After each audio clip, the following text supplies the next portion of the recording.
ಪಡಿತರ ಚೀಟಿ ತಿದ್ದುಪಡಿಗೆ ಸರ್ಕಾರ ಜುಲೈ ತಿಂಗಳ ಕೊನೆಯವರೆಗೂ ಅವಕಾಶ ಕಲ್ಪಿಸಿದೆ. ಹಾಗಾಗಿ ಪಡಿತರ ಚೀಟಿಗೆ ಹೊಸದಾಗಿ ಹೆಸರು ಸೇರ್ಪಡೆ, ತೆಗೆಯಲು ಸೇರಿದಂತೆ ಸಣ್ಣಪುಟ್ಟ ದೋಷಗಳನ್ನು ತಿದ್ದುಪಡಿ ಮಾಡಿಸಲು ಅರ್ಜಿ ಸಲ್ಲಿಸುವವರ ಅನುಮೋದನೆ ಪಡೆದು ಪರಿಷ್ಕೃತ ಪಡಿತರ ಚೀಟಿ ಪಡೆಯಲು ಪರಿಪಾಟಲು ಪಡುವಂತಾಗಿದೆ.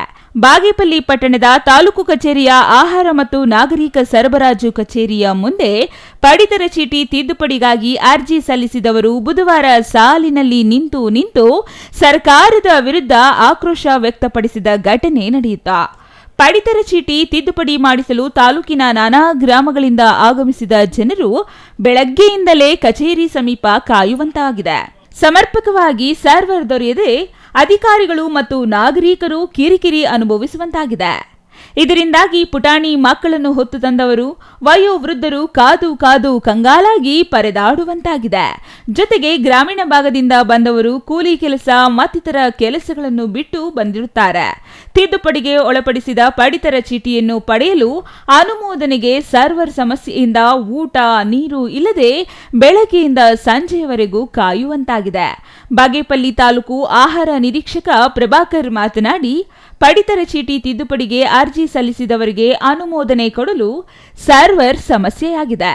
ಹಾಗಾಗಿ ಸಕಾಲದಲ್ಲಿ ಸಮಸ್ಯೆ ಪರಿಹರಿಸಲು ಸಾಧ್ಯವಾಗುತ್ತಿಲ್ಲ. ನಾನು ಮೇಲಾಧಿಕಾರಿಗಳಿಗೂ ತಿಳಿಸಲಾಗಿದೆ. ಸಮಸ್ಯೆಯನ್ನು ಶೀಘ್ರದಲ್ಲೇ ಪರಿಹಾರ ಮಾಡಲಾಗುತ್ತದೆ. ಸರ್ವರ್ ಸಮಸ್ಯೆ ಬಗೆಹರಿದ ಕೂಡಲೇ ಎಲ್ಲ ಅರ್ಜಿಗಳ ಅನುಮೋದನೆ ನೀಡಲಾಗುತ್ತದೆ. ಅದಕ್ಕೂ ಸಮಯಾವಕಾಶವೂ ಇದೆ. ಸಾರ್ವಜನಿಕರಿಗೆ ಎಷ್ಟೇ ಹೇಳಿದರೂ ಕಚೇರಿ ಮುಂದೆ ಕಾಯುತ್ತಿದ್ದಾರೆ. ಸಮಸ್ಯೆಯನ್ನು ಶೀಘ್ರದಲ್ಲಿ ಪರಿಹಾರ ಮಾಡಲಾಗುತ್ತದೆ ಎಂದು ತಿಳಿಸಿದರು. ಇದು GST ತಿದ್ದುಪಡಿಗಳಿಗೆ ಸೇರ್ಪಡೆಗೆಲ್ಲ ಬಿಟ್ಟಿದ್ದಾರೆ. ಬಟ್ ಇಶ್ಯೂಸ್ ರೇಷನ್ನೆಲ್ಲ ಇಶ್ಯೂ ಇದೆ. ಅದನ್ನು ಸ್ವಲ್ಪ ಸುಲಭವಾಗಿ ಆಗ್ತಾ ಇರೋ ಕೆಲಸ ಸ್ವಲ್ಪ ನಿಧಾನ ಆಗ್ತಿದೆ. ಇದು 31 ಆದಮೇಲೆ ಮತ್ತೆ ಮೋಸ್ಟ್ಲಿ 1ನೇ ತಾರೀಕು ಬಿಡ್ತಾ ಎಕ್ಸ್ಟೆಂಡ್ ಮಾಡ್ತಾರೆ. ಆ ಟೈಮಲ್ಲಿ ಫ್ರೀ ಆಗುತ್ತೆ, ಎಲ್ಲ ಕ್ಲಿಯರ್ ಆಗುತ್ತೆ.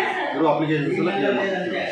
ಹೋಗಿ ನೀವು ನೆಸಿಟಿ ಇಲ್ಲ, ಅದು ನೀವು ಕಾರ್ಡ್ ಅಲ್ಲೇ ಪ್ರಿಂಟ್ ತಗೋಬೋದು ಅಂತ ಹೇಳ್ಬಿಟ್ಟು ಅವ್ರಿಗೇನೋ ಒಂದು ಈಗಲೇ ಇಮಿಡಿಯೇಟ್ ಬೇಕು ಅಂತ ಹೇಳ್ಬಿಟ್ಟು ಎಲ್ಲ ಕೊಡ್ತಾರೆ ಕಾರ್ಡ್. ಬಟ್ ಯಾವಾಗ ತಗೋಬೋದು, ನಾವು ಅಪ್ರೂವ್ ಮಾಡ್ಕೊಡ್ತೀವಿ. ಅದು ಸರ್ವ ಫ್ರೀ ಇದ್ದರೆ ಇರೋ ಅಪ್ಲಿಕೇಶನ್ ಎಲ್ಲ ಒಡ್ಡೆಯಲ್ಲಿ ಮುಗಿಸಾಕ್ತೀವಿ. Ganesh R, CTV news, Bagepalli.